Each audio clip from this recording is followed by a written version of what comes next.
দেখো, আজকে আমি তোমাদেরকে আমার রান্নাঘরটা দেখাই। এটা একটু আমার রেনোভেট করার ইচ্ছা আছে, কিন্তু কিভাবে করব আর মডিউলার কিচেন করার জন্য যে পরিমাণ ইনভেস্ট করা দরকার সেই ইনভেস্টমেন্টটা আমি এই মুহূর্তে করতে চাইছি না, কিন্তু একটু রেনোভেট করতে চাইছি। তো তোমাদেরকে একটু দেখাচ্ছি, তোমরা একটু আমাকে সাজেশন দিও যে কিভাবে কি করা যায়। মানে মডিউলার না করে মডিউলারের মতো কিছু একটা, যাতে রান্নাঘরটা একটু গোছানো লাগে দেখতে। কারণ আমি এত গুছিয়েও কিন্তু রান্নাঘরটা আমার মোটেই গোছানো লাগে না দেখতে। দেখো, আমার যে সেটটা আছে আমি তোমাদেরকে দেখাই 1 মিনিট। বাবা, এটা হ্যাঁ, দেখো এই যে সেটটা দেখতে পাচ্ছ না, এটা পুরো আমার মার্বেল। হ্যাঁ, আর তার নিচে এই যে এইগুলো যেগুলো দেয়া রয়েছে এগুলো সব ঢালাই।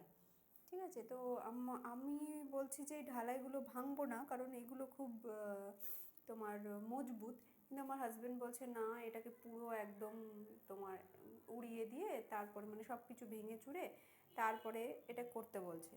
তো আমার এইটা ভাঙার খুব একটা ইচ্ছে নেই। আমার মনে হচ্ছিলো এখানে যদি কিছু একটা আমি টাইলস বসিয়ে দিই বা কিছু, আর মেঝেটা করব আমি। এটা আমার অনেক দিনের বাড়ি, প্রায় 35 বছর 40 বছরের আমার বাড়ি। তো আমার এই মেঝেটা তখন তো তোমার এই মেঝেরই চল ছিল। কিন্তু আমি এটা একটুখানি সাজাতে চাইছি, মানে যতই সাজাই আর কি, খুব একটা যে আমার মনের মতো হয়ে ওঠে না। তো একটু চেঞ্জ করতে চাইছি। হ্যাঁ, তো তোমরা আমাকে যদি একটু সাজেশন দাও কীভাবে চেঞ্জ করলে কি ভালো হয়। এটা আমার হচ্ছে গ্যাসের জায়গাটা, এটা একটু নোংরা হয়ে আছে। আমি একটু আগে কাজ করলাম, পরিষ্কার করা হয়নি। ঠিক আছে, ওই জন্য নোংরা হয়ে রয়েছে এই জায়গাটা। তো আমার যেটা সমস্যা সেটা হচ্ছে, আমি রান্নাঘরে বাসন মাজতে কোনো দিনই চাই না, কিন্তু এখন, আগে আমার বাসন মাজার অন্য অপশান ছিল, কিন্তু এখন আমাকে রান্নাঘরেই বাসনটা মাজতে হবে। এই যে বাসনের যে আমার সিঙ্কটা, এখানে বাসন মাজতে হবে, এবং এটা হচ্ছে আমার মানে সিমেন্টের, একদম সিমেন্টের করা, এবং অনেকটা ডেপথ। তো এই সিমেন্টের যেহেতু, এটা পরিষ্কার করতে খুব অসুবিধে হয়, পরিষ্কার পরিচ্ছন্ন রাখতে ভীষণই অসুবিধে হয়। আর তাছাড়া তোমরা দেখো, আমার যে সিঙ্কটা, এই সিঙ্কের বাঁ পাশে কোনো জায়গা নেই। হ্যাঁ, ফলে বাসনটা যে আমি মাজবো, বাসনটা রাখতে অসুবিধা, মানে এঁঠো বাসনটা রাখতে অসুবিধা। আবার এঁঠো বাসনটা যখন আমি ধুয়ে নিলাম সিঙ্কে, সেটা আবার রাখতে অসুবিধা, মানে ডান দিকেই আমাকে এঁঠো বাসন রাখতে হচ্ছে। আবার একটা একটা করে ধুয়ে কোনো একটা জায়গা, ধরো এই জায়গাটা পরিষ্কার করে নিলাম, হ্যাঁ, এখানটা করে পরিষ্কার করে তখন এখানটা করে আবার মানে ধোয়া বাসনটা রাখতে হচ্ছে। এখানে এঁঠো বাসন, এখানে পরিষ্কার করে, এখানে ধোয়া বাসন, পাশেই গ্যাস। তো গ্যাসটা আমি এদিকে ঘুরিয়ে নিতে পারবো। তো আমি চাইছি যে একটু মানে পুরোপুরি মডিউলার না করে আমার কাজ চলার মতো কিছু করতে। এই দিকটাতে মানে এই সিঙ্কের এই পাশটাতে কি কিছু করা যায়, মানে করলে কি গ্যাস, আমার রান্নাঘরটা ছোট হয়ে যাবে। রান্নাঘরটা এমন কিছু বড়ও না, আবার খুব যে ছোট তাও নয়।